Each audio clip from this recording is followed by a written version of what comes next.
Hola a todos, bienvenidos a mi nuevo canal Opinión Experta. Mi nombre es Christopher Wall y he creado este canal ya que he encontrado la manera de combatir al virus, desde una perspectiva científica y no política. Todo lo que aquí aprenderás se basa en ciencia, en diversos estudios alrededor del mundo llevados a cabo por expertos en medicina y en ciencia. Los conocimientos que he adquirido en torno a biología y economía me permiten entender esta información y entregártela. Quédate conmigo ya que te garantizo que con cada video aprenderás algo que no te han enseñado. Lo aprenderás de una manera sencilla, basándome en un modelo que en mi opinión es el correcto para enfrentar este virus. Así que empecemos. Así que empecemos por entender algo que creo que ha sido malinterpretado por todos. La escala lineal, que es esta que aparece aquí en pantalla, representa casos que se suman con el tiempo de manera teóricamente exponencial, ya que al haber un número finito de humanos ese crecimiento exponencial cesa en algún punto por falta de huéspedes. Dicha escala nos brinda la sumatoria de los casos a través del tiempo.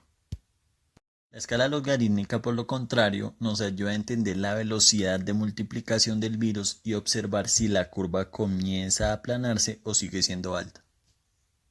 En el caso de España, efectivamente la escala logarítmica nos muestra un cese en la cantidad de contagiados, lo cual me alegra profundamente y lo celebro, pero ello no implica que los casos de contagiados no aumenten o que los casos de muerte cesen, ya que de hecho el día 12 de abril de 2020 España sufrió un repunte en cuanto a las cifras de muertes.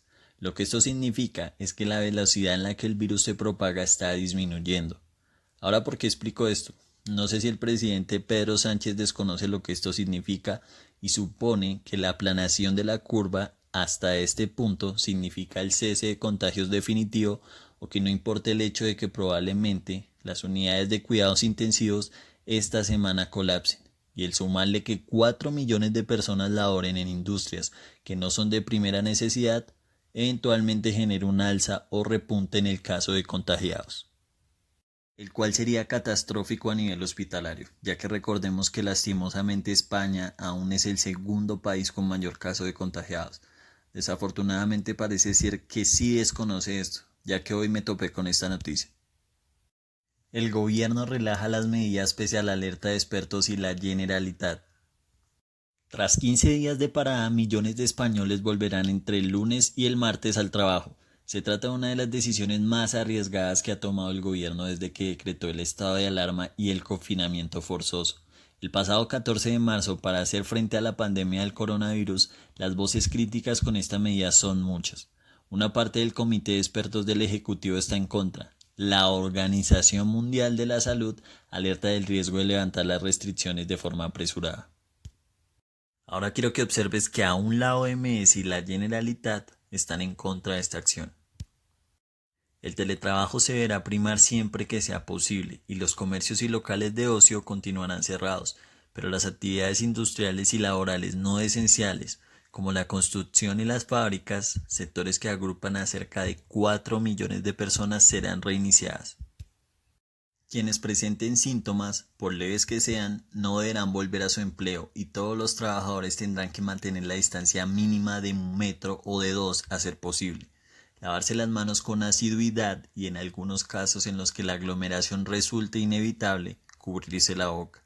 En este sentido, las fuerzas de seguridad y protección civil repartirán entre el lunes y el miércoles 10 millones de mascarillas a los usuarios del transporte público que acudan a trabajar. Su uso, sin embargo, será recomendable, no obligatorio.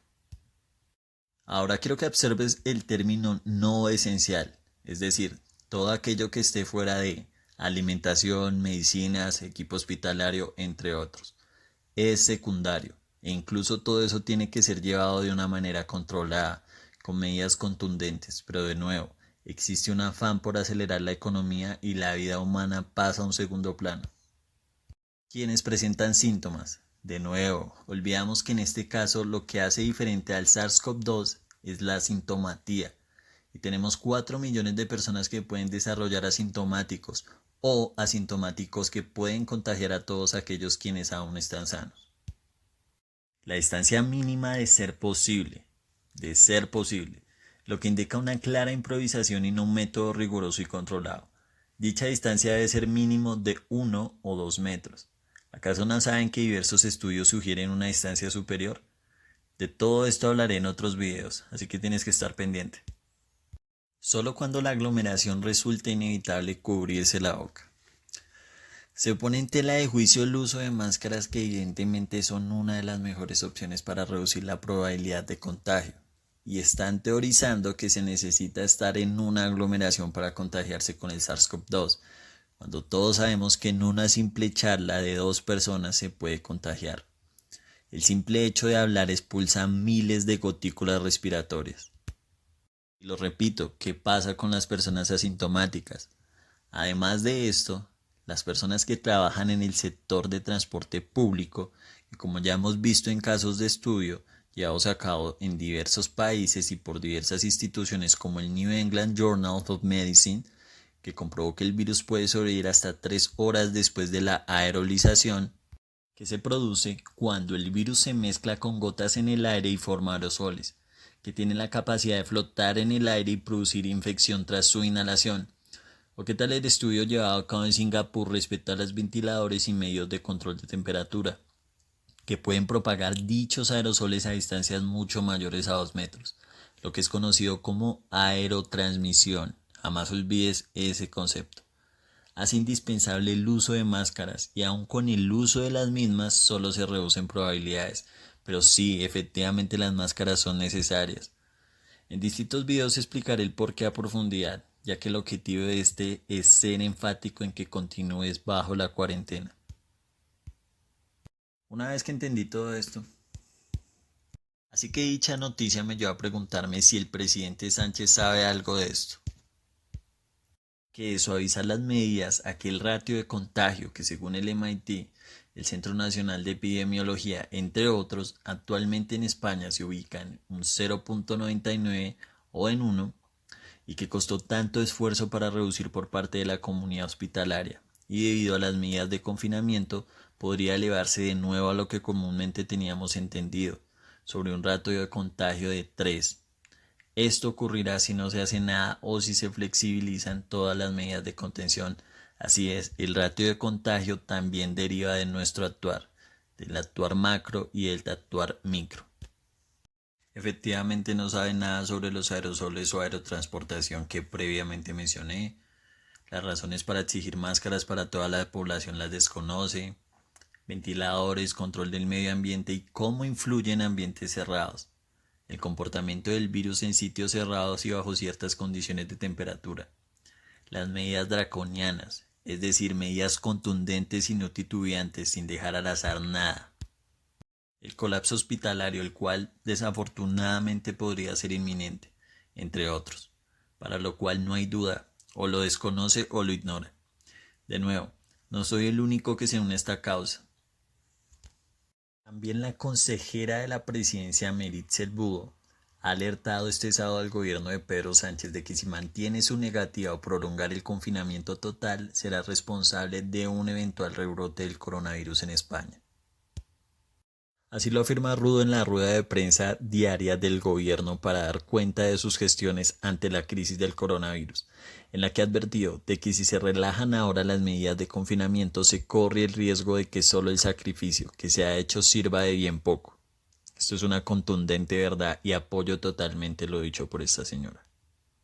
Otro de los detractores es el presidente de la Sociedad Española de Medicina Preventiva, Salud Pública e Higiene, Rafael Ortiz. Advirtió que hay regiones que se han posicionado insinuando que pueden empezar a hacerlo porque tienen menos casos, pero precisamente en esas zonas donde menos ha circulado el virus hay más riesgo de rebote. También advirtió de que cabe la posibilidad de realizar experimentos piloto naturales en los archipiélagos. Es bueno empezar con una zona concreta para ver si funciona bien y luego ir extendiéndolo. Apunta, pero siempre se debe hacer de manera coordinada con el resto del país. Ir cada uno por su lado podría ser muy peligroso. Ahora quiero que prestes atención a este fragmento. La desescalada del coronavirus comenzará cuando el 60% de la población esté inmunizada. ¿Cuándo sería el momento ideal para comenzar la desescalada? Hasta que no tengamos un 60% más de la población inmune, los riesgos de transmisión serán altos, indica Joan Ramon Vilalbi, presidente saliente de la Sociedad Española de Salud Pública y Administración Sanitaria CESPAS. Mantén por favor en cuenta lo que te dije respecto al 60% de la población inmunizada. Ahora otra noticia. Trabajadores que vuelvan a la actividad en Cataluña cerca de 1 millón de personas. Así lo ha hecho saber durante la conferencia de presidente este domingo 12 de abril, la quinta celebrada telemáticamente en este estado de alarma por el COVID-19. En ella, según fuentes de la Generalitat, el presidente ha advertido de que si el gobierno no corrige su decisión se pone en crisis la recuperación sanitaria. Un 89 de las camas de UCI, de cuidados intensivos, están ocupadas, según el gobierno, y se deja desprotegidos a miles de trabajadores e indefensos empresarios y autónomos. Indefensos empresarios y autónomos, no estamos hablando de gente rica ni gente de alto poder. Las medidas que la Generalitat adoptará durante las próximas horas pasan por 4 ejes, según ha anunciado el presidente en una comparecencia telemática posterior a la reunión con Sánchez.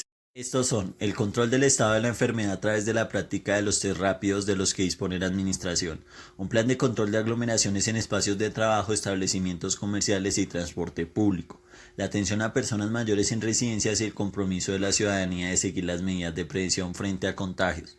Estas son medidas más razonables, con las cuales estoy de acuerdo, hasta cierta medida porque se deben hacer aún más cosas. Las cifras de coronavirus han sufrido este domingo 12 de abril de 2021 un leve repunte en cuanto al número de muertos, al registrarse en las últimas 24 horas 619, 109 más que ayer, mientras que los nuevos contagios han descendido al contabilizarse a 4.167 más, que suponen 663 menos que los de ayer. Sigue siendo un número alto que está aglomerando demasiadas personas en hospitales. Con estos datos en total son 16.972 los fallecidos desde el inicio de la pandemia y las personas infectadas 166.019. Además, el total de recuperados asciende a 62.391, ya que se han curado en las últimas horas 3.282 personas. Los números siguen siendo muy altos y es una fase muy temprana para permitir que las personas salgan a las calles. Pero si aún no te he convencido, déjame mostrarte lo que se produce cuando se flexibiliza o relajan las medidas de prevención. En estos casos nos basamos en la segunda oleada, la que puede ser víctima Japón, Wuhan, e incluso un ejemplo muy antiguo sobre la gripe de 1918, en la que evidenciamos que la relajación y el bajar la guardia producen resultados catastróficos, que deben evitar todos ustedes, las personas que ven este video. Sí, efectivamente aún no se ha superado la primera oleada en España, para entrar en otra, pero no queremos ni un repunte ni una segunda oleada a futuro. Queremos conservar vidas, queremos responsabilidad por la vida humana.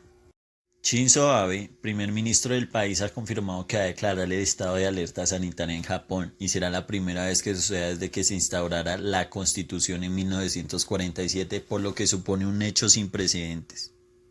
El país asiático ha reportado más de 2.000 casos durante los últimos 10 días y ya suma 3.743 por coronavirus, teniendo el mayor foco de contagio en Tokio, 1.034. El gobierno de Abe ha tenido que reunir opiniones de expertos médicos y económicos que justifiquen su aplicación. Además de contar con el apoyo de la oposición, la atención mediática puso sus ojos en Japón cuando puso en cuarentena a mediados de febrero un crucero de lujo en el que se detectaron 619 infectados por COVID-19. La rápida extensión del virus desde China a Corea del Sur y Corea del Norte también inclinó el foco hacia los nipones, cuyo gobierno siempre ha mantenido un perfil bajo. Abe no aplicó medidas duras y durante un tiempo no superaron los 1.500 contagiados ni traspasaron la cifra de 50 muertos, y llegó a ser puesto como ejemplo de gestión eficaz por parte de varios grupos de científicos. Apenas 2 o 3 días después el país se ve muy afectado por el coronavirus y obligó a decretar el estado de alerta. ¿Qué ha cambiado en ese tiempo? Sencillo. Se permitieron las flexibilizaciones en cuanto a las medidas de contención, no se tomó en cuenta a los asintomáticos y se permitieron los vuelos internacionales.